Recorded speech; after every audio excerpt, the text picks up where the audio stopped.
آیا تا به حال به این فکر کرده اید که دلارهایی که روزانه در سراسر دنیا استفاده می شوند چگونه تولید می شوند؟ چه فرایندهایی پشت این اسکناس‌های سبز رنگ وجود دارد؟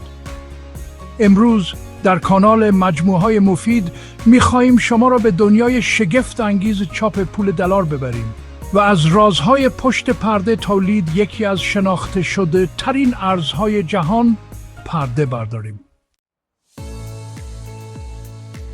پول دلار در ایالات متحده توسط اداره حکاکی و چاپ Bureau of Engraving and Printing تولید می شود.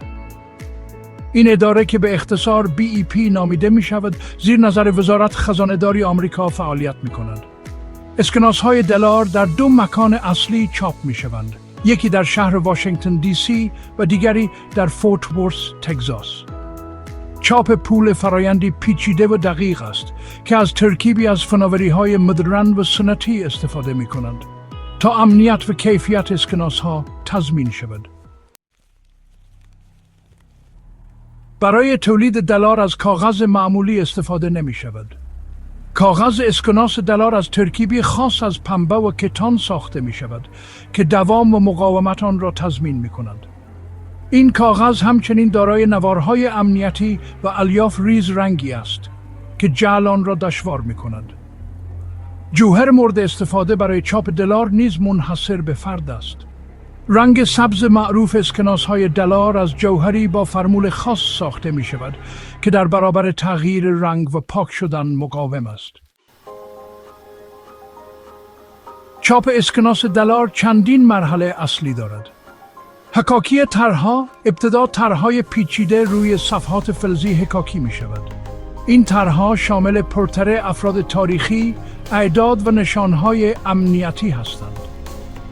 چاپ اسکناس‌ها با استفاده از فناوری این کتوپرس تولید می‌شوند که باعث می‌شود برجستگی‌های روی کاغذ ایجاد شود و لمس اسکناس واقعی‌تر شود. اضافه کردن شماره سریال و مهرها. در مرحله بعد شماره سریال و مهرهای مخصوص فدرال رزرو روی اسکناس‌ها چاپ می‌شود. یکی از مهمترین بخش‌های تولید اسکناس دلار امنیت آن است. اسکناس‌های دلار دارای ویژگی‌هایی مانند نوار امنیتی، تصاویر تغییر رنگ دهنده، چاپ ریز و نشانهای مخفی هستند. این ویژگی‌ها برای جلوگیری از جعل و کلاهبرداری طراحی شده‌اند. مثلا در اسکناس 100 دلاری تصویر بنجامین فرانکلین به گونه‌ای طراحی شده که در نور متفاوت تغییر می‌کند.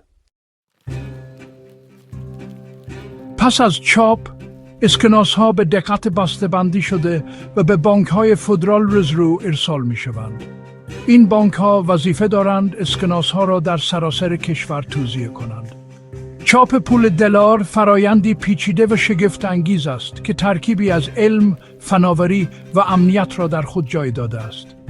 امیدواریم که از این ویدیو لذت برده باشید. اگر به دانستن بیشتر درباره موضوعات جذاب و علمی علاقه دارید، همین حالا کانال ما مجموعه‌های مفید را سابسکرایب کنید و زنگوله را هم بزنید تا از ویدیوهای جدید جا نمانید. تا ویدیوی بعدی